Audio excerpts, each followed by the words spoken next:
going to start by saying thank you very much for agreeing to do a DARGchive interview. I'm very excited to be here with Alan Firth, who is Senior Lecturer in Applied Linguistics in the School of Education, Communication and Language Sciences at Newcastle University. So Alan, can we start by talking about how you developed a research interest in ethnomethodology and conversational analysis? Good question. I think it comes back to, I did a master's degree in Applied Linguistics at Birmingham University in the late 1980s, and at that time the discourse analysis model of Sinclair and Coulthard was still being promoted in opposition to the work of Shegloff and Sachs and so on. And if you remember at that time, about I think 1986, the Pragmatics book came out with Stephen Levinson, where he contrasted. There was almost a competition going on at that time, and I was there in Birmingham, where Malcolm Coulthard was. There was Sinclair Coulthard model. Yeah. Malcolm Coulthard was teaching there, and we were, given this kind of ongoing critique of CA without really being introduced to CA. And I thought, okay, you have to find out what is CA. Everyone's criticising it. So I started reading it there, and so a small group of kind of renegade breakaways started to read CA, and we felt that had much more to say about real-time, real-time social interaction than the model of Sinclair Coulthard. And it stems from there really, and I think my own interests are that I think there's something about ethnomethodology, and I think most people who do ethnomethodology and attracted to it are interested in that sort of counterculture, the kind of questioning, the problematizing of a certain dominant paradigm. It appeals to many people for that reason, and it certainly appealed to me for the same reason. So I like that idea of questioning these sort of dominant models, which ethnomethodology does, of course, in spades in terms of that Parsonian approach to sociology. But I think it also allows me, particularly from Applied Linguistics, to question, some of the dominant ideas in Applied Linguistics, such as that native speaker competence is the competence that learners, L2 learners, should be adopting, where if one adopts, however, the kind of conversation analytic approach or ethnomethodological approach to competence, which is this notion that members have all kinds of complex competences that are not necessarily, not necessarily aligned with standard language knowledge, then this has the potential, which has been realised, I think, since then, the potential to question, critique, and offer a reconceptualized idea of competence in applied linguistics. I mean, competence in applied linguistics is one of the most important concepts in the entire field. And I think CA's approach to competence stands in stark contrast to that kind of traditional dominant idea of competence from applied linguistics, which is heavily based on the native speaker who represents that kind of competence. And it's always, of course, an idealized competence because the native speaker, him or herself, is always idealized. So CA can bring, much more critical, problematizing, questioning, undermining set of ideas and values, which I think has benefited. And I've tried to play my part in bringing those ideas. I mean, the work that I was doing with Johannes Wagner in the late 1990s on looking at second language acquisition was really, in many ways, an importation of the ideas and the theories from ethnomethodology, principally, but also CA, into applied linguistics, into SLA. And I think that's had some kind of impact because nowadays there's so much CA being done in second language studies, and it really, I think, created in some ways a new paradigm of research, which has broadened the field, I think, and has made people more aware that these dominant models are, in some ways, they inhere a kind of chauvinism towards native speakers, assigning certain knowledge forms in an idealized native speaker, which in many ways well, one could say, I think, belittles people who are not native speakers. You know, because they're evaluating, this notion of evaluating competence against this idea of a native speaker. So, you know, once you start picking away at these ideas, then that's the foundations there of applied linguistics and English language teaching, for example, or second language teaching. So these are really important ideas that you can just, you know, that I've tried to promote, and I think they've, you know, they've led to some quite significant changes, really, in second language study and teaching. Yeah. Okay, so that was a long answer. That Sorry. was a great answer. I'm gonna ask another sort of background question now about your PhD. Yeah. So what that was about, Yeah. and how you got interested in doing a PhD in the first place. And well, I think I was doing that master's degree at Birmingham University, and I was always interested in spoken interaction anyway. And in fact, before I did my master's degree, I was teaching conversational English at a university in Denmark. So, one of the first things I read, you know, were things like Crystal and Davy, Advanced Conversational English, which came out about 1975, I think, and it contains transcripts. Actual transcripts, quite accurate transcripts, not Jeffersonian transcripts, but nonetheless, you know, quite detailed transcripts. And there were tapes to go with it. So there I was listening to the actual. This is in the 1970s. There's no mention of Saxon Shegloff and so on. So you know, I started looking. I began recording the students talking, and you know, trying to ask how because the class itself was in conversational proficiency in English. So what does it mean to be proficient in terms of conversation, right? Which inevitably led me to read the work on conversation. At that time, there were people like Willis Edmondson, Geoffrey Beattie was actually writing about conversation at the time. Of course, Shegloff and Sachs et al. And you know, so it became kind of a natural step for me to want to get into that field. So that's why I really went to Birmingham University, which at the time was the leading place, you know, certainly in Europe, I would say, in terms of discourse analysis. So how did I go from there to my PhD? Well, I was interested in how people in Denmark, because I was living in Denmark at the time, I was working there, Danish University. I was interested in how Danes used English when they were not in classroom situations, because most of the work in Denmark at that time in terms of English or English language teaching and English language learning was based on people who were regarded as learners, as formal learners. So people who were students, going to language schools, taking language courses and so on. I was interested in, you know, those who wouldn't fit that category and not easily categorizable as learners. Then what happens? How does one then, you know, go about describing the competences or proficiencies?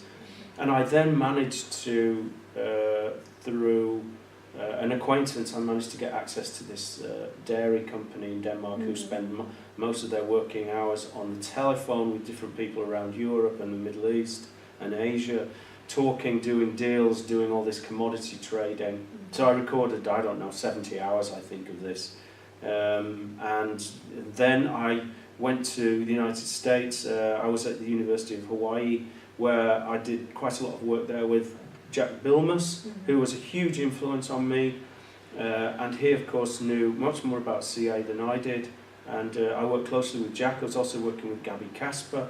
So at that time, I was actually working on second language interactions, but from a CA point of view, you might say. And I think I was one of the very first people to do that. There weren't many people who were looking at CA. In fact, I remember I contacted Gail Jefferson because I went to the 1991 Amsterdam conference in, CA, EMCA conference in 1991. I met Gail Jefferson there. I invited her to Denmark. And I remember she came to Denmark and she said, I've never looked at second language English before.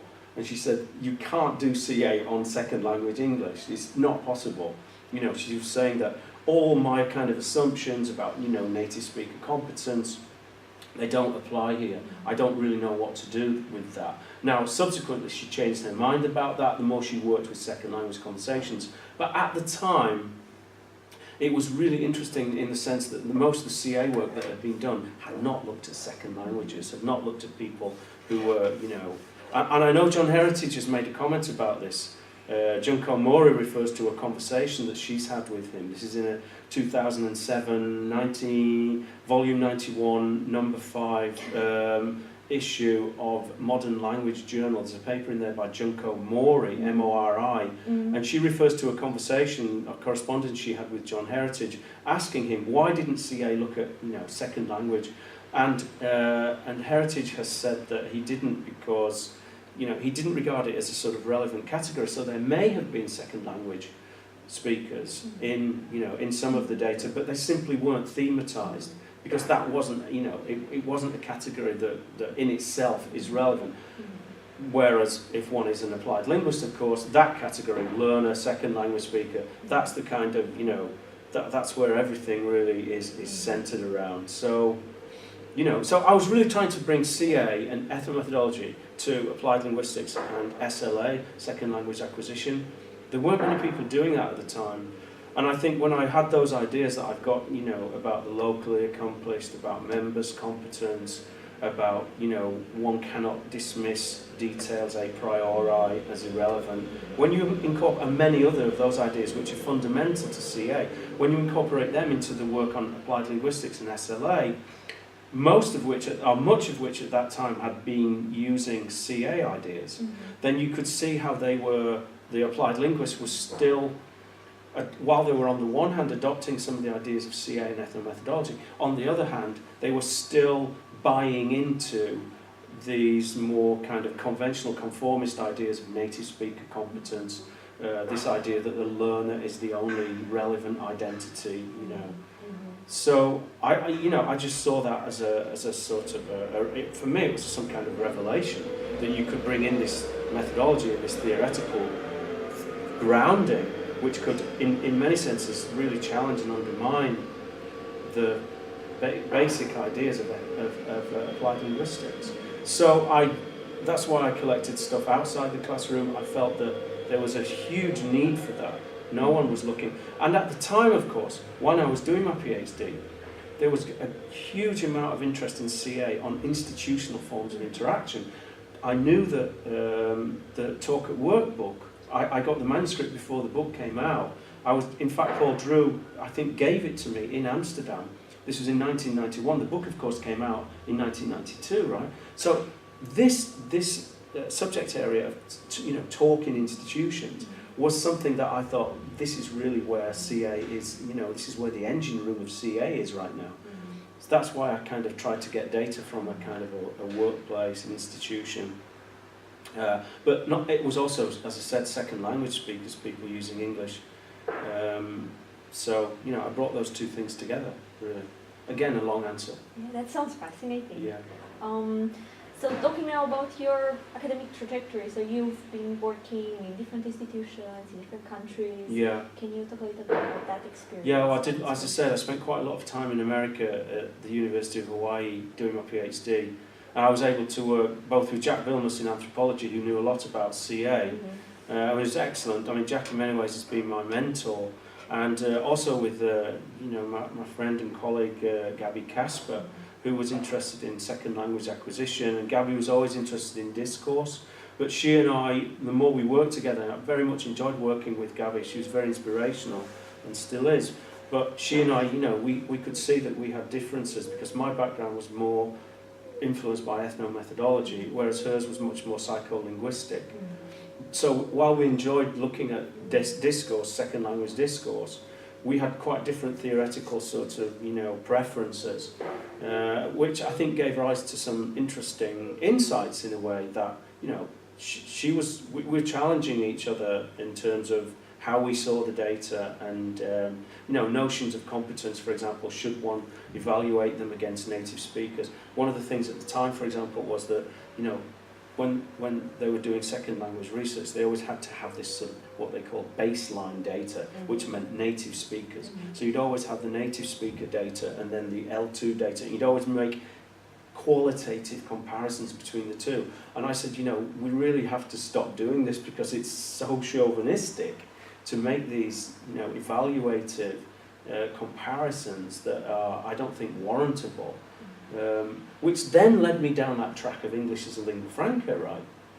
Which I think you want to ask me about. Yeah. Anyway, just to finish the answer. So then I worked in Denmark for many years, and then I've had sabbaticals at York. I was at York for about 6 months in 1994, where I worked very closely with Paul Drew, and gained an immense amount of understanding of how to analyse data. Not that I've ever really mastered it, but I certainly learned a lot from that experience. And then I was fortunate to make the acquaintance of people like Ian Huxby, who's sort of my contemporary.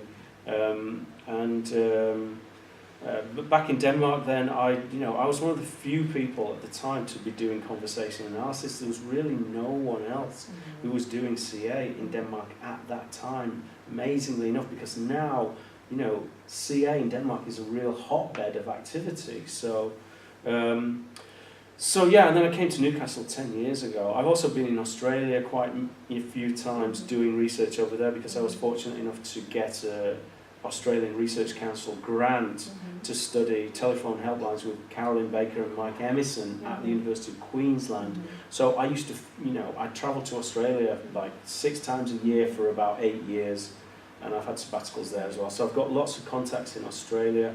Then came to Newcastle in 2007. And here we are, 10 years later. Yeah. So you anticipated my next question about your research into English as lingua franca.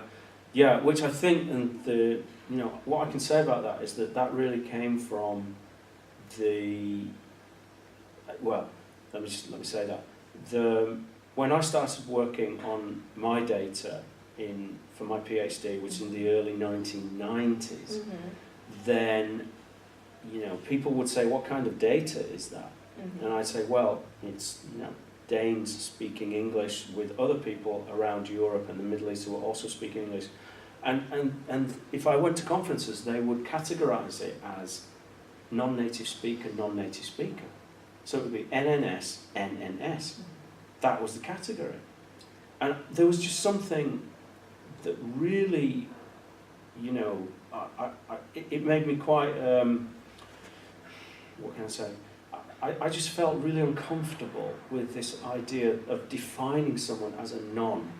You wouldn't define a woman as a non-man, but there we were defining second language speakers as non-natives. I just think that whole, it carries so much there's so much ideological and political baggage in the title of non-native speaker, and I felt that,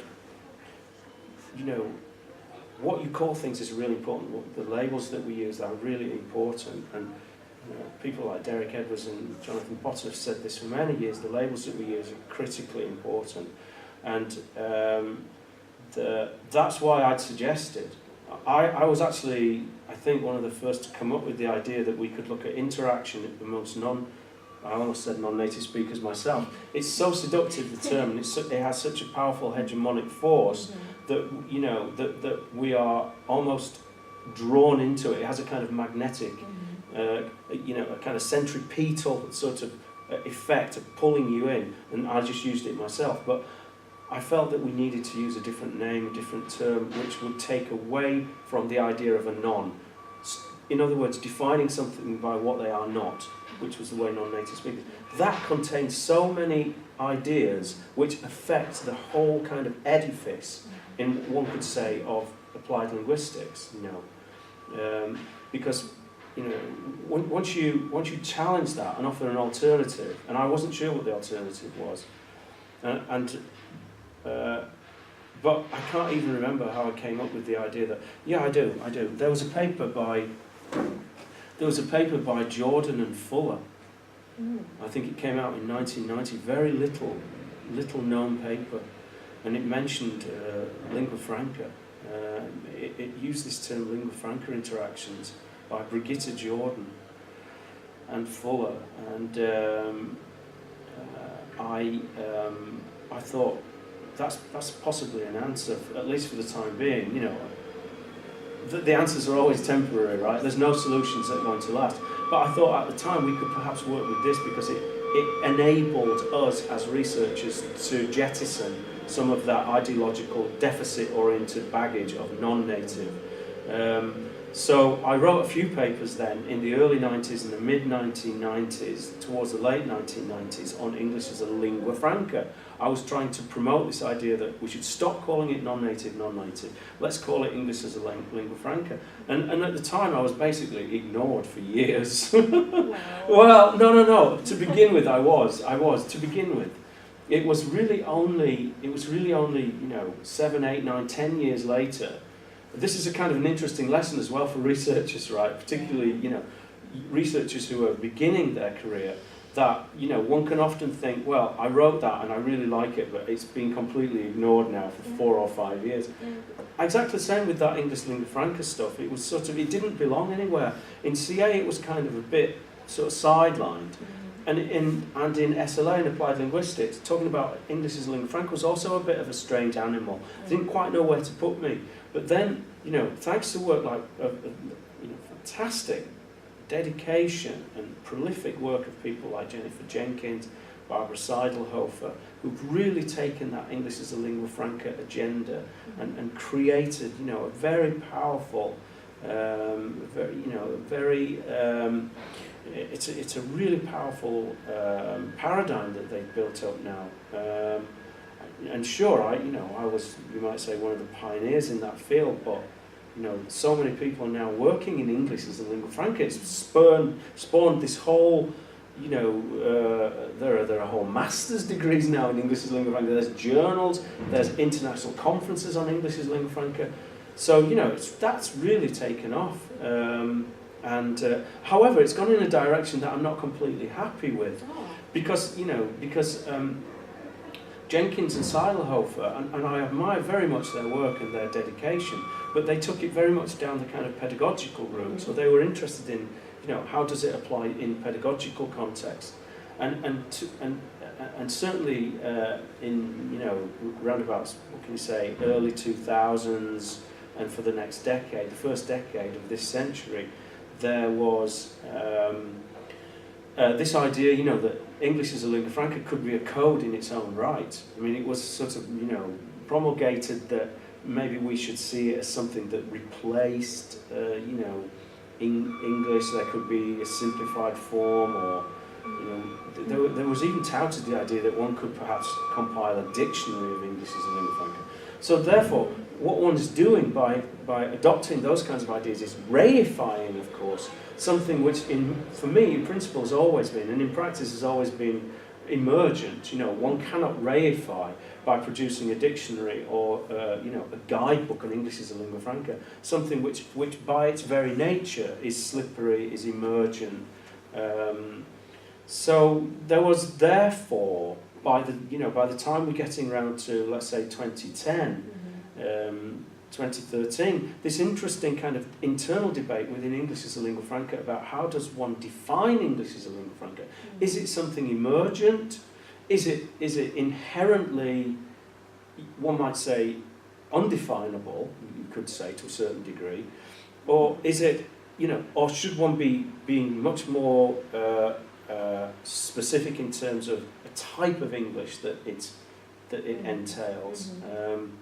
And you know, people who are interested in English as a lingua franca will be very familiar with this, what I'm saying now, with the debates that went on. You know, there's a very interesting book called English in the World, edited by Saraceni, and I can't remember the co-editor now, but came out in 2007, where this debate is, you know, is carried out.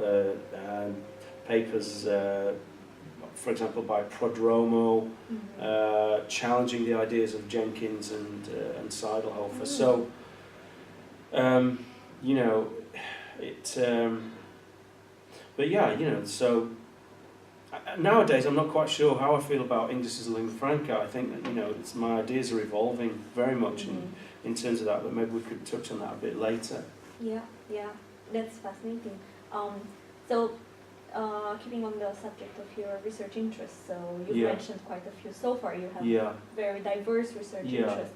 I was wondering if you have like a favorite project that you've been working on, or favorite Yeah, projects? definitely. The favourite project right now is some research that I've been collecting in Bangkok and in Phnom Penh in Cambodia, and I'm looking at how tourists shop, go shopping, and how they, and again, I'm very much interested in perhaps not so much English as it used to be, but I'm interested in sort of, one might say, multilingualism, which principally, however, tends to be, these shopping experiences tend to be transacted in English. But I'm interested also in transactions which are undertaken without language, you might say, without speech, namely through gestures and through the manipulation of objects such as calculators, pointing. So I'm hoping to write a book about this next year. I've got 6 months off from Newcastle University in terms of teaching, which I want to devote to writing about it. And I'm very interested at the moment in obviously that new kind of wave in CA recently, at least in terms of things like materialities. Multitasking, use of objects, that whole embodied kind of work, which is really coming out now. But I'm also interested in that, and I'm going to talk about this tomorrow. I'm giving this talk tomorrow. I'm also interested in trying to figure out whether there is a larger theory around the whole idea of embodied, the whole idea of embodied practices. Because at the moment it's somewhat under-theorized, as I'm going to say tomorrow. And I think some of the work that in some interesting fields outside sociology and outside applied linguistics can be brought in, I think, to strengthen the sort of theoretical underpinnings of this work on embodied practices.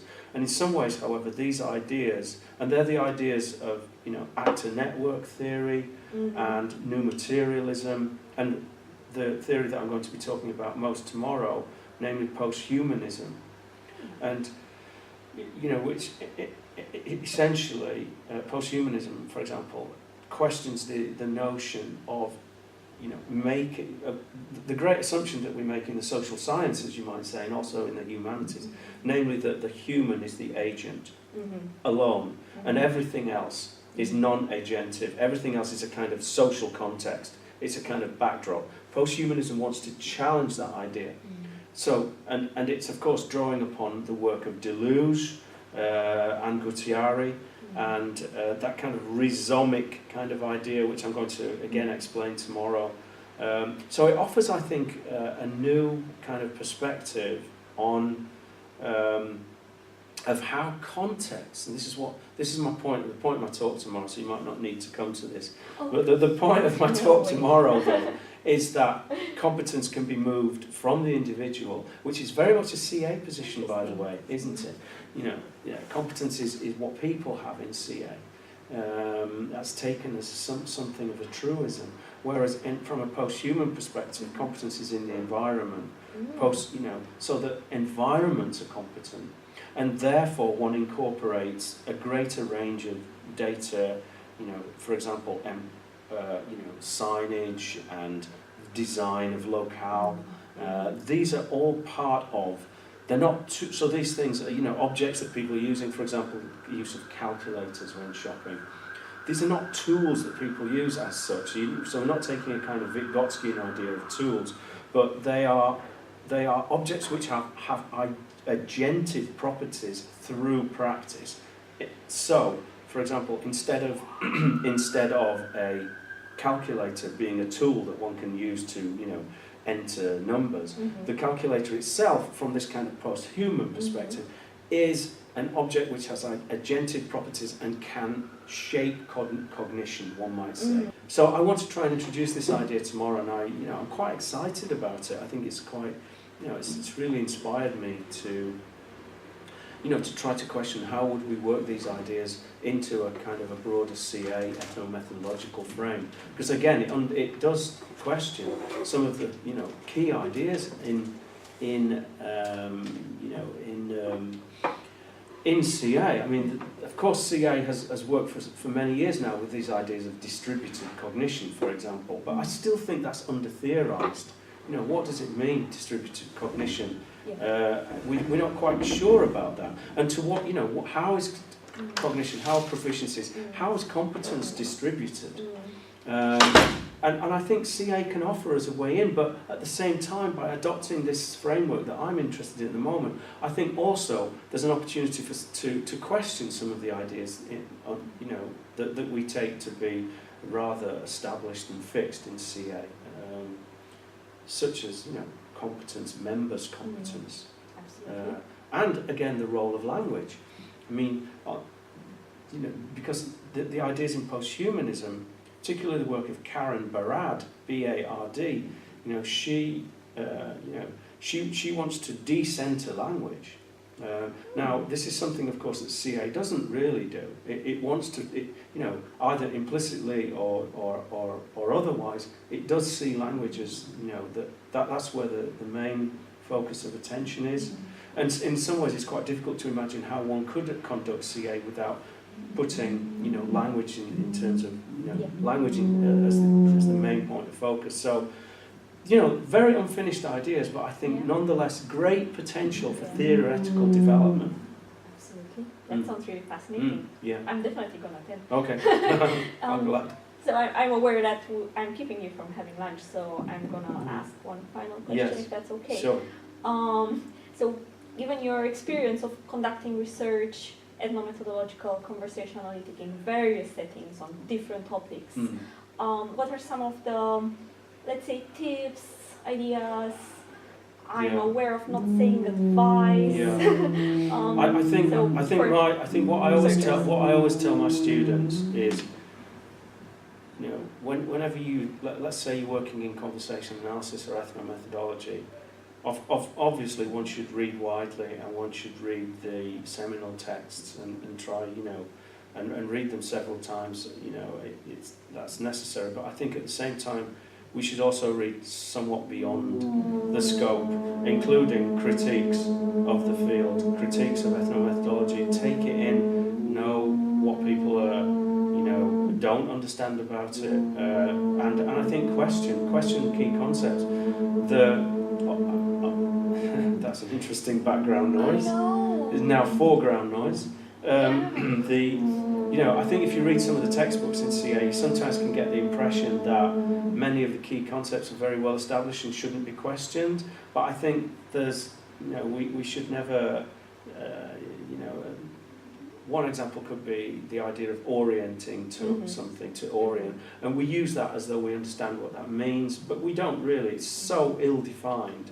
So, I think there's all kinds of, and of course this work is being done in CA. People are questioning, and rightly so. But I think that's got to be I would think, a good strategy for any researcher to, don't be too accepting of a paradigm that is itself still growing, still moving. I think it's healthy to, to always ask, what do we mean by that? How are we defining that? How do we do that? Another one, for example, which, once you start doing CA, you always realise there's an issue with it, and it's this idea of participant's perspective. How do you know it's the participant's perspective? How can you justify it?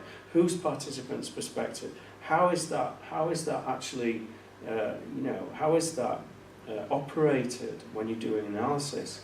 Things like this, orienting to the phenomenon. Wayne Beach, of course, wrote that very famous paper, Orienting to the Phenomenon. We still need to revisit that, So, and competence.